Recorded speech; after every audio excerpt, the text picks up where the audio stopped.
Hello, നമുക്ക് ഈ രണ്ട് ഐറ്റവും ഇതിൻ്റെ കൂടെ തന്നെ കുറച്ച് തേങ്ങയും മുട്ടയും കൂടെ ചേർത്തിട്ട് വളരെ സിമ്പിളായിട്ടും അതുപോലെ തന്നെ ടേസ്റ്റി ആയിട്ടുള്ള ഒരു ഡിഷിൻ്റെ റെസിപ്പി ഒന്ന് കാണാം കേട്ടോ.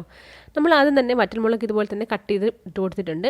അതിലോട്ടേക്ക് തന്നെ കുനുകുനാൻ അരിഞ്ഞിട്ടുള്ള ഒരു സവാള കൂടെ ചേർത്ത് കൊടുത്തിട്ടുണ്ട് കേട്ടോ.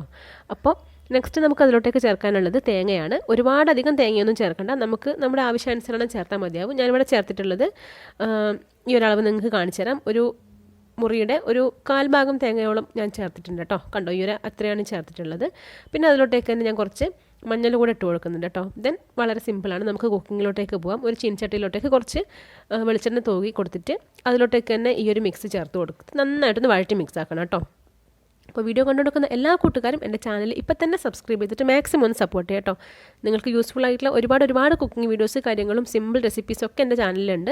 അതൊക്കെ ഒന്ന് കയറി കണ്ടോളൂ. അതുപോലെ തന്നെ എല്ലാവരും സപ്പോർട്ട് ചെയ്യാം കേട്ടോ. എല്ലാവരും തന്നെ ആ സബ്സ്ക്രിപ്ഷൻ ബട്ടൺ ഒന്ന് പ്രസ് ചെയ്തിട്ട് മാക്സിമം ഒന്ന് സപ്പോർട്ട് ചെയ്യണേ. അപ്പോൾ നമ്മൾ ഇത് നന്നായിട്ടൊന്ന് മിക്സ് ചെയ്ത് കൊടുക്കുന്നുണ്ട്. കുറച്ച് ഉപ്പ് കൂടെ ചേർക്കുന്നുണ്ട് കേട്ടോ.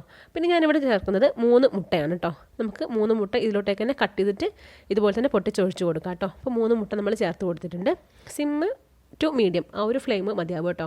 എന്നിട്ട് നമുക്ക് നന്നായിട്ട് ഇതുപോലെ തന്നെ ഈ കാണുന്നത് പോലെ തന്നെ മെല്ലെ ഒന്ന് ഉടച്ച് മിക്സ് ചെയ്ത് കൊടുക്കാം കേട്ടോ. അപ്പോൾ നമ്മൾ മുട്ട ഒഴിച്ച ടൈമിൽ തന്നെ ഒരുപാട് അധികം ഇളക്കേണ്ട ആവശ്യമൊന്നുമില്ല. ജസ്റ്റ് ഇതുപോലെ തന്നെ ചെറുതായി ഒന്ന് ചിക്കി കൊടുത്താൽ മതിയാവും. അപ്പോൾ ഏകദേശം ഒന്ന് മുട്ടയൊക്കെ ചിക്കി കഴിഞ്ഞാൽ നമ്മൾ ഇതിലോട്ടേക്ക് തന്നെ ഗരം മസാലയുടെ പൊടി കുറച്ച് തൂവി കൊടുത്തിട്ടുണ്ട്. ഒരുപാട് ചേർത്തിട്ടില്ല, വളരെ കുറച്ച് അളവിൽ മാത്രം ഒന്ന് ചേർത്ത് കൊടുത്തിട്ടുണ്ട്. ദെൻ നമുക്കൊന്ന് മിക്സ് ചെയ്തെടുക്കാം കേട്ടോ. ഏകദേശം പച്ച ഇത് മാറുന്നത് വരെ നന്നായിട്ടൊന്ന് ഡ്രൈ ആയി വരുന്നവരെ നമുക്ക് നന്നായിട്ടൊന്ന് മിക്സ് ചെയ്ത് കൊടുക്കാം. നിങ്ങൾക്ക് നല്ല സ്പീഡിൽ തന്നെ മിക്സ് ചെയ്ത് കൊടുത്തിട്ടുണ്ടെങ്കിൽ ഇതുപോലെ തന്നെ ചെറിയ കുനുകുന എന്നുള്ള രീതിക്ക് കിട്ടും. ഇതാണ് കുറച്ചുകൂടെ ടേസ്റ്റി കേട്ടോ.